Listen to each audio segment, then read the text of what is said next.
যারা এখানে উপস্থিত হয়েছেন সকলকে আমি আমার আন্তরিক শ্রদ্ধা প্রণাম এবং অসংখ্য ধন্যবাদ জানাচ্ছি। আমাদের আজকের যে আলোচ্য বিষয় সেটা হচ্ছে European consent and women society, জাগ্রত বিবেক এবং মানবিক সমাজ। জাগ্রত বিবেক বা জাগ্রত চেতনা, সেই সম্পর্কে আমি আমাদের সনাতন ধর্ম থেকে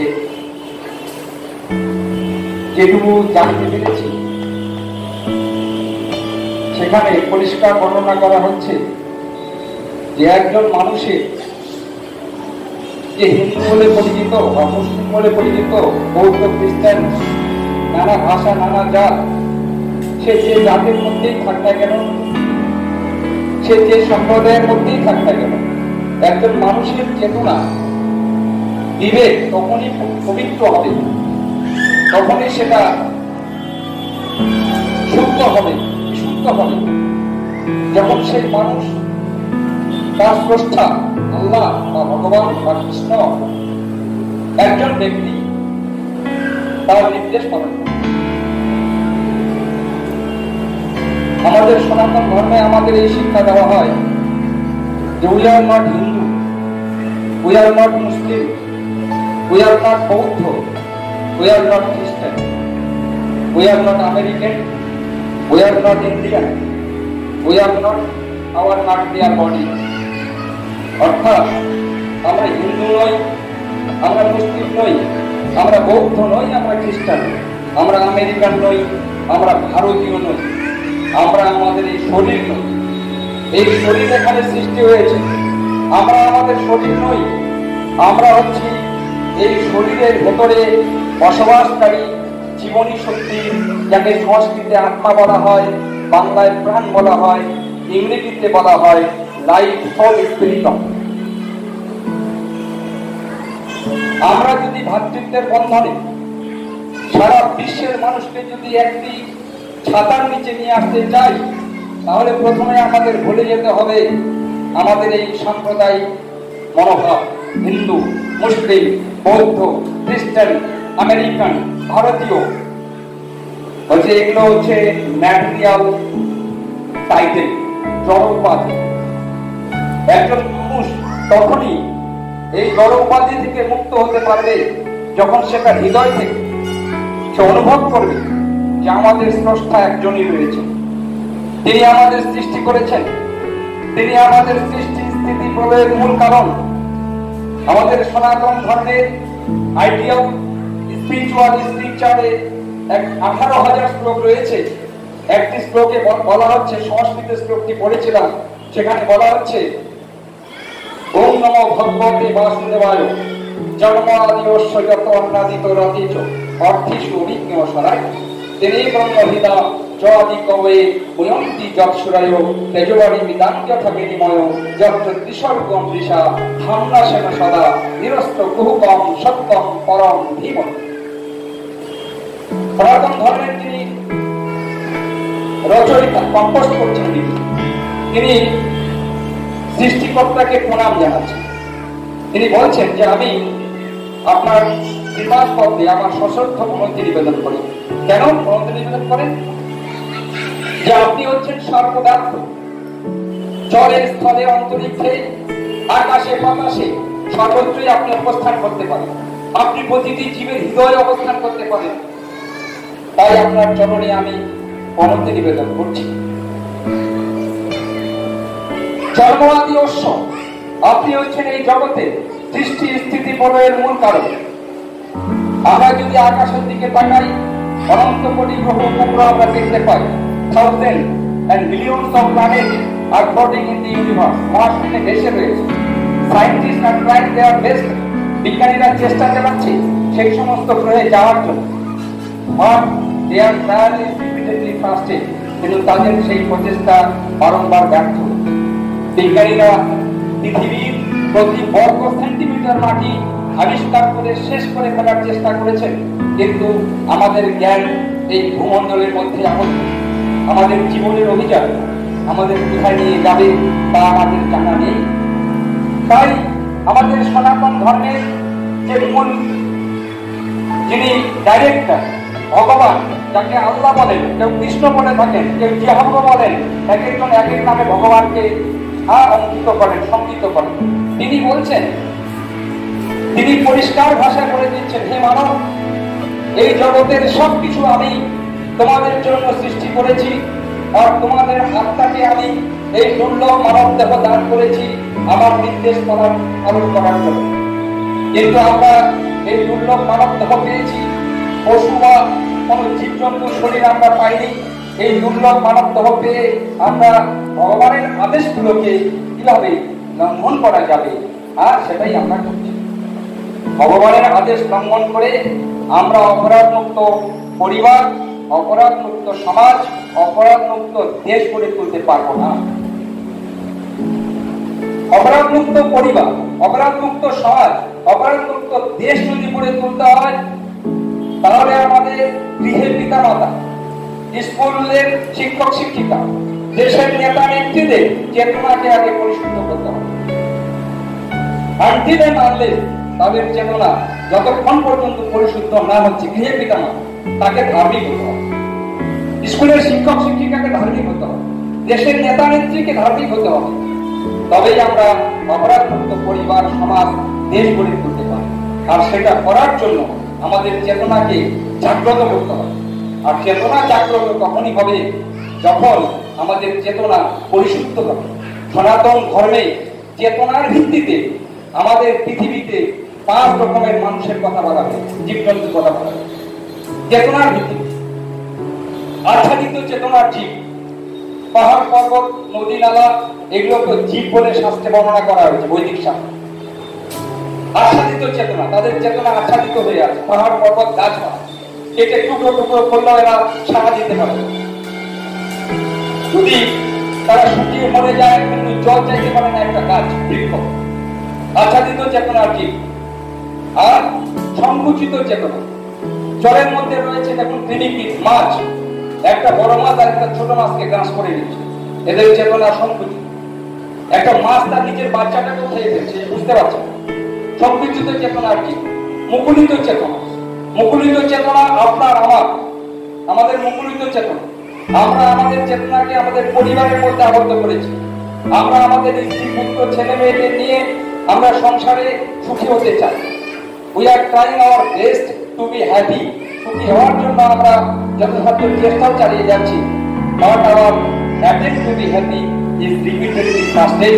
কিন্তু আমাদের সুখী হওয়ার প্রচেষ্টা বারংবার ব্যর্থ হচ্ছে। কেন? গীতায় ভগবান বলছেন, মামুপেত্য পুনর্জন্ম দুঃখ শাসকম নান্যবতী মহাত্মানো সংসিদ্ধি পরমাঙ্গদা। বলছে, হে মানব, এই জগৎ আমি দুঃখ দিয়ে তৈরি করেছি। এই জগতে সুখ বলে কিছু নেই। আর এখানে যদি তুমি প্রকৃতপক্ষেই সুখী হতে চাও, তাহলে তুমি সুখ লাভের প্রচেষ্টাকে বন্ধ করো। তাহলে সুখী হবো কি করে? বলছে, তুমি দুঃখ লাভ করো কি করে? তুমি কি দুঃখ লাভের জন্য চেষ্টা করো? বলে না, দুঃখ তো আপনা আপনি আসে আমার জীবনে। আকাশ থেকে বৃষ্টি ধরা ঝরে যেমন পৃথিবীর বুকে পড়ে, ঠিক সেইভাবে দুঃখ আমার জীবনে আসে। সুখটাও তোমার জীবনে আপনা আপনি আসবে। তুমি শুধু আমার নির্দেশ পালন, আল্লাহর নির্দেশ পালন।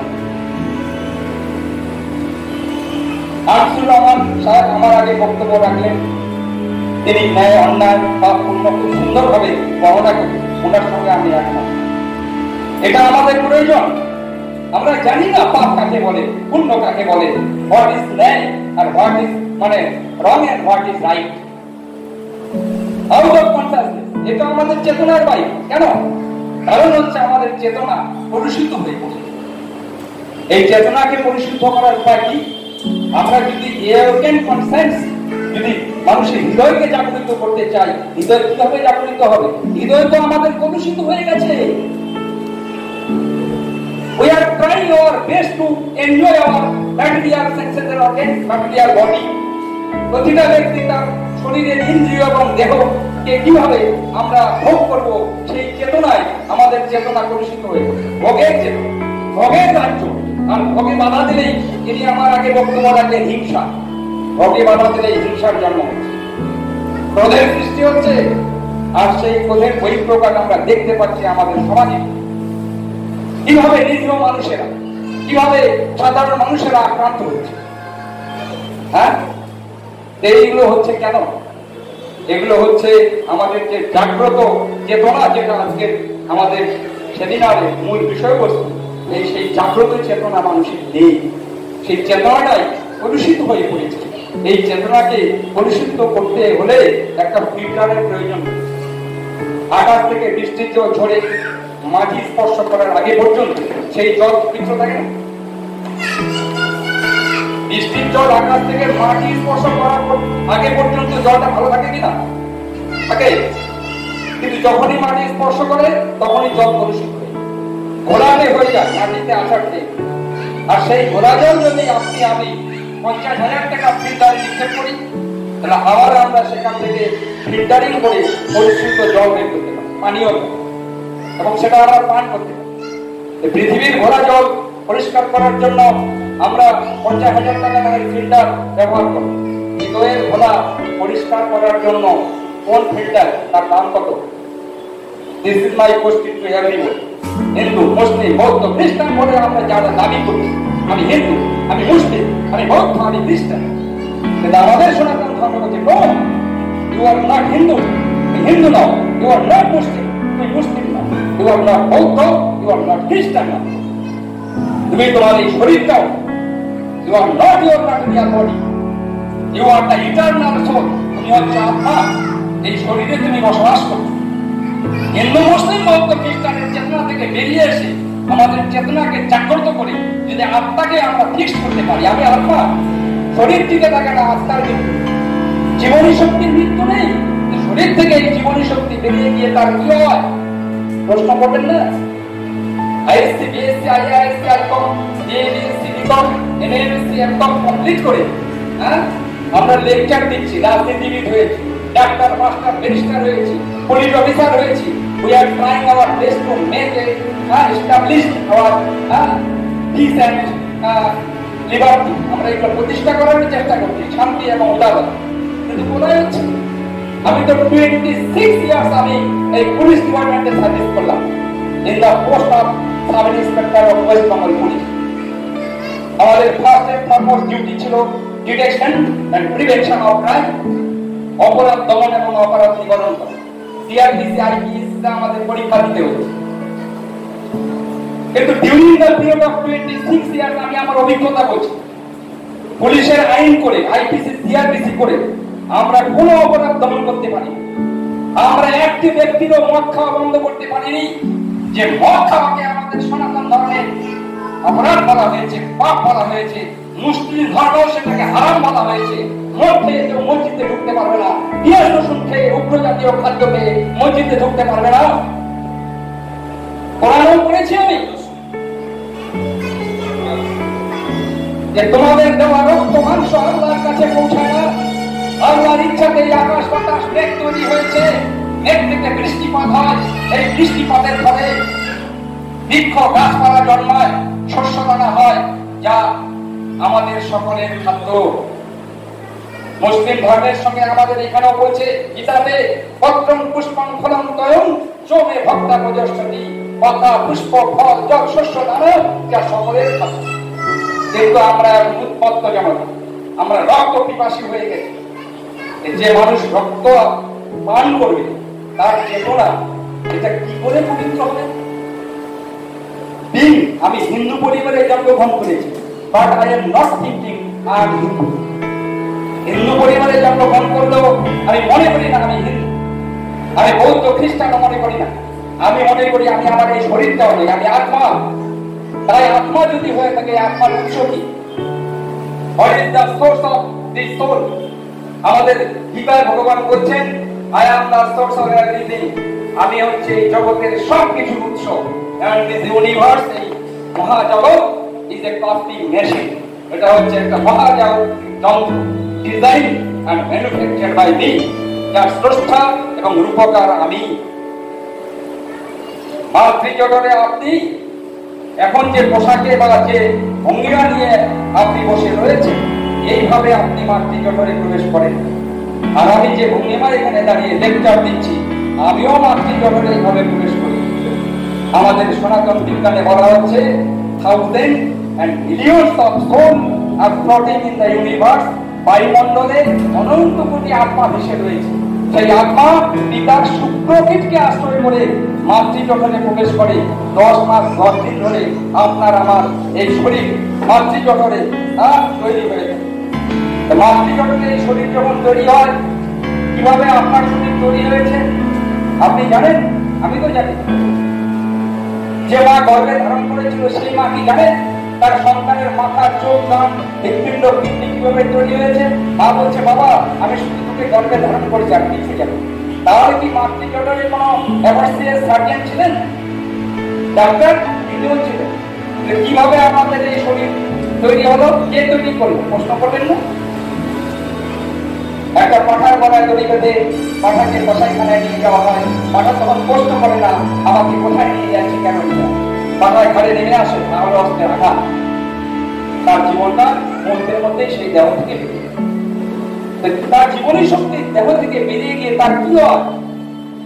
যেদিন থেকে আমরা এই প্রশ্ন করতে শিখবো যে জীবনী শক্তি শরীর থেকে বেরিয়ে গিয়ে তার কি হয়, সেই দিন থেকেই আমাদের চেতনা জাগ্রত হয়ে কি হয়। চেতনা শরীর থেকে বেরিয়ে গিয়ে জীবনী শক্তিটার কি হয় প্রশ্ন করবেন না? শরীরটা যদি যখন আত্মা বেরিয়ে যায়, মুখ আর কথা বলে না, চোখ আর দেখে না, কান আর শোনে। হিন্দুরা নিয়ে গিয়ে অগ্নি সংযোগে তাকে জ্বালিয়ে পুড়িয়ে ভস্মীভূত করে দেয়। বাষ্প হয়ে আকাশে বাতাসে মিশে যায়, পড়ে থাকে কিছু 6 বছর। আর মুসলিমরা কি করে? মাটি করে গর্ত করে কবর দিয়ে গলে পচে ওই দেহটা মাটি হয়ে যায়। আর কিছু লোক তারা আগুনও দেয় না, কবরও দেয়। তারা জলাশয়ে গর্তে ভাগাড়ে নিক্ষেপ করে, অন্য জীবজন্তু ঝাঁপিয়ে পড়ে সেই দেহটাকে খেয়ে। সেই দেহটাকে নিয়ে চিন্তা করবেন না, দেহ যার দ্বারা সক্রিয় থাকে, যে জীবনী শক্তি, তাকে নিয়ে চিন্তা করবেন। যেদিন থেকে আমরা দেহের যে সক্রিয় রাখার জীবনী শক্তি, আত্মা যার মৃত্যু নেই, সেটার উৎস কি এবং সেটা দেহ থেকে বেরিয়ে গিয়ে তার কি হয়? আমি পশু না হয়ে আমি কেন মানব দেহ পেলাম? আর ওই যে পশুর শরীরও আপনার রয়েছে, সে কেন পশুর শরীর পেল?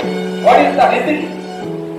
হিন্দু, মুসলিম, বৌদ্ধ, খ্রিস্টান সব শ্রেণীর মানুষের কাছে আমার এই সনাতন ধর্মের পক্ষ থেকে আবেদন, হিন্দু মুসলিম বলে চিৎকার না করে চিৎকার করুন যে আমি হিন্দু নই, আমি মুসলিম নই, আমি বৌদ্ধ নই, আমি খ্রিস্টান, আমি আমেরিকান নই, আমি ভারতীয় নই, আমি আমার এই শরীর, আমি এই শরীরের মধ্যে অবস্থানকারী আত্মা। সারা ভারতবর্ষে সনাতন ধর্ম প্রতিষ্ঠিত করার জন্য আমাদের একজন স্পিরিচুয়াল মাস্টার ছিলেন, যার নাম হচ্ছে ভক্তি সিদ্ধান্ত সরস্বতী ঠাকুর স্বামী প্রভুপাদ, যিনি ভারতবর্ষে তখন ইংরেজদের অধীনে ছিল। বহু যুবক সমাজ তার কথাবার্তা, তার শিক্ষা দীক্ষা, তার আদর্শকে ফলোয়ার্স হয়েছে। তারা মঠে ঢুকে এই ভগবানের চিন্তা, আল্লাহর চিন্তায় জীবন উৎসর্গ করেছিল। কি করে মানুষের মঙ্গল করা যায়, অপরাধমুক্ত পরিবার, অপরাধমুক্ত সমাজ, অপরাধমুক্ত দেশ গড়ে তোলা যায়, রাজনৈতিক নেতাদের হৃদয় কি করে পবিত্র হবে, তারা কি করে ভোগের দুনিয়া থেকে বেরিয়ে আসবে, এইগুলো শিক্ষা হচ্ছিল সেই মন্দিরে মঠে। স্বামী বিবেক তখন সেখানে প্রবেশ করলেন নেতাজি সুভাষচন্দ্র। তিনি গিয়ে আমাদের স্বামীজিকে বললেন, স্পিরিচুয়াল মাস্টারকে, যা আপনার মঠে ভারতবর্ষে বহু মঠ রয়েছে, বহু যুবক লোককে আপনি এখানে আবদ্ধ করেছেন, আমার এই যুবক ছেলেগুলোকে দরকার। আমাদের মাস্টার বললেন, কেন এই যুবক ছেলেদের নিয়ে আপনি কি করবেন?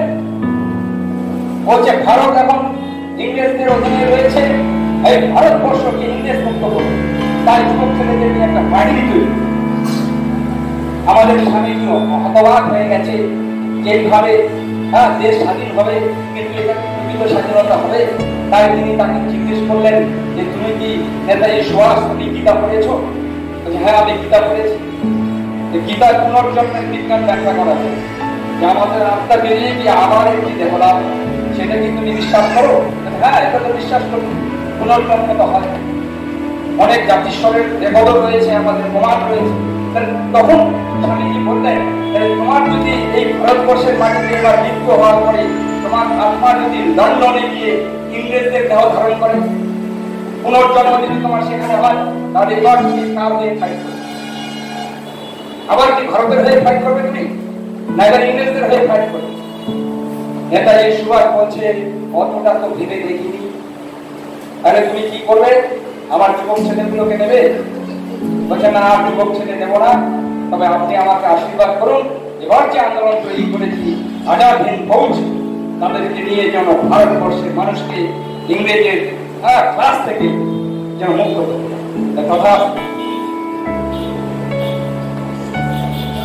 কবে বেরোবো আমরা হিন্দু মুসলিমের এই ব্যারিকেড থেকে? চেতনাকে যদি পৃথিবীতে জাগ্রত করতে হয়, তারা আমার কোরআন বড় আর আমার গীতা বড় এরকম চিৎকার না করে, উনি বলেছেন মাস্টারমশাই বোধহয় উনি রহমান, উনি বলেছেন এরকম চিৎকার না করে আপনি যদি আদর্শ মুসলিম হয়ে থাকেন, আপনি কোরআনের বাণীগুলো ঠিক ঠিক ভাবে পালন করুন। আর আমি যদি বলি গীতা বড়, হিন্দু আমি, তাহলে আমার উচিত গীতার বাণীগুলো ঠিক ঠিক ভাবে পালন করো। ঠিক না বলবো না, ভাবার চেষ্টা করুন। মানবিকতাকে সংকীর্ণ করবেন না। মানবিক সোসাইটি যদি আমাদের তৈরি করতে হয়, তাহলে আমাদের এই ব্যারিকেড থেকে বেরিয়ে আসতে হবে।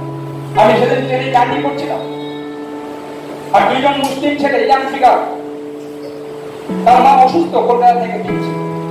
সিটগুলো আমাদের এমনভাবে হয়ে গেছে, আর কোনটা অসুস্থ, আমরা তোমরা কি একদিকে বসতে সবাই ভালো হবে? ওইদিকে দুটা সিট আমাদের, এইদিকে দুটা সিট।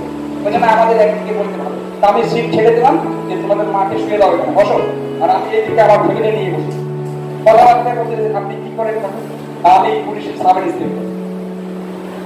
তাহলে তো আপনাদের অনেক রকম মানে কাজ করতে হয়। করেছি অনেক রকম। ঘুষ খাননি কোনোদিন? না, ঘুষ আমি কোনোদিন খাই।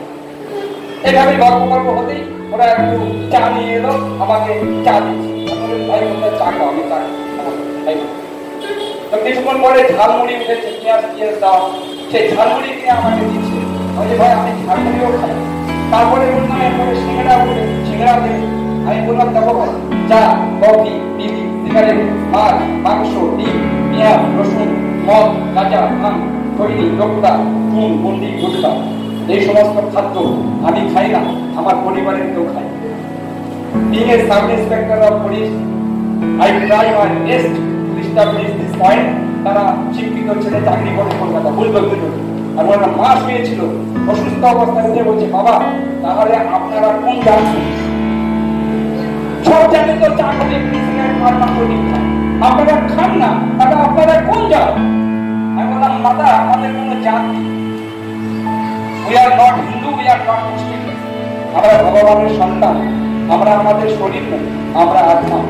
বলছে আপনার কথাগুলো আমাদের ওইদিকে আসবেন। ওই মাতা বলছে আমাদের সনাতন ধর্মের বিজ্ঞান অত্যন্ত সূক্ষ্ম, কিন্তু এই বিজ্ঞানকে কলুষিত করা যায়। অজ্ঞতার অন্ধকারে ডুবে থাকা মানুষের হৃদয়ে জ্ঞানের আলোতে প্রকাশিত করার জন্য আমাদের প্রশ্ন করতে হবে, আমি কে? ভগবান কে? তার সঙ্গে আমাদের কি সম্পর্ক? আমি পৃথিবীতে কেন এসেছি? কতদিন থাকবো? মৃত্যু হলে সব শেষ হয়ে যায়, না মৃত্যুর পরে শুরু হয় এক নতুন জীবন? কিন্তু আমাদের ভারতবর্ষের কোন স্কুল, কলেজ, ইউনিভার্সিটিতে সেই শিক্ষা দেওয়া হয়। শুধু শিক্ষা দেওয়া হচ্ছে how sophisticatedly I shall enjoy my material body, কত উন্নত পদ্ধতিতে আমি ভোগ করবো, financial development and sensual enjoyment, অর্থনৈতিক উন্নতি আর ইন্দ্রিয় তৃপ্তি হয়ে দাঁড়িয়েছে আমাদের ধর্মের উদ্দেশ্য। তাই আমরা পারবো না এই বিবেককে জাগ্রত করতে, পারবো না আমরা মানবিক সমাজ তৈরি করতে। এগুলো তৈরি করতে গেলে আমাদের আগে সেখান থেকে বেরিয়ে আসতে হবে। আমি যদি আপনার প্রকৃত উপকার করতে চাই, প্রকৃত উপকার, তাহলে আমি আপনার খাদ্যমন্ত্রীকে খাদ্য দিয়ে, আর হসপিটালকে বস্ত্র দিয়ে, আর রুগীকে হসপিটালে নিয়ে গিয়ে তাকে ট্রিটমেন্ট দিয়ে আমি তার প্রকৃত উপকার করতে পারবো না।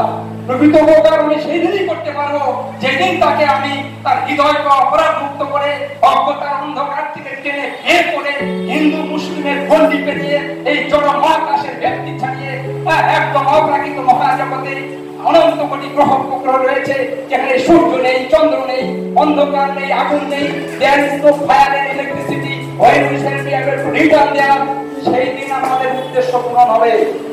আদারওয়াইজ এটা কখনোই সম্ভব নয়। বর্তমানে আমরা যে পৃথিবীতে গণ্ডিতে বাস করি, এটা আমাদের সনাতন ধর্মে বলা হচ্ছে জেল, কারাগার। মামলা হয়েছে, আমরা কারাগারে বন্দী করে, কেউ ফার্স্ট ক্লাস আসামি, কেউ সেকেন্ড ক্লাস আসামি, কেউ থার্ড ক্লাস আসামি। যারা আমরা গাড়ি বাড়ি টাকা পয়সা নিয়ে আমরা মুভমেন্ট করছি, ফার্স্ট ক্লাস আসামি বান্দা ভগবানের কাছে, আল্লাহর কাছে ফার্স্ট ক্লাস আসামি। যারা ডাউন লেভেলে রয়েছে তারা সেকেন্ড ক্লাস আসামি, যারা কুড়ে ঘরে ফুটপাতে বাস করছে থার্ড ক্লাস আসামি। But we all are criminal. বলছে একজন মানুষ সব থেকে বড় ক্রিমিনাল হয় কখন? যখন সে আল্লাহর নির্দেশ, ভগবানের নির্দেশকে লঙ্ঘন করে নিজের থেকে কিছু করার চেষ্টা করে। নিজেকে প্রতিষ্ঠিত করার চেষ্টা করে। He is the greatest criminal of the society. He is the greatest criminal of the world. উপস্থিত বন্ধুগণ, যারা আজকে উপস্থিত রয়েছেন, এই পাশে দেখছি মাতাজিরা উপস্থিত রয়েছেন, সকলকে আমি আমার আন্তরিক ধন্যবাদ জানাচ্ছি। আমাদের সনাতন ধর্মে হিন্দু মুসলিমের কোনো ব্যারিকেড নেই, আমাদের একটাই আকাঙ্ক্ষা বা চেতনা। আমাদের সেই ব্যারিকেড থেকে বেরিয়ে এসে আমাদের প্রশ্ন করতে হবে, আমার শরীরে যে প্রাণ শক্তি রয়েছে, জীবনী শক্তি, তার উৎস কোথায়, তার সঙ্গে আমাদের কি সম্পর্ক। যেদিন আমরা এই প্রশ্ন করবো, সেদিন থেকে আমাদের এই বিবেক, আমাদের চেতনা জাগরিত হয়ে উঠবে, আর আমরা পারবো অপরাধমুক্ত পরিবার, সমাজ, দেশ গড়ে। এই আশা রেখে সকলকে আমার আন্তরিক শ্রদ্ধা প্রণাম অসংখ্য ধন্যবাদ জানিয়ে এখানেই আমার সংক্ষিপ্ত বক্তব্য সমাপ্ত করছি। নমস্কার।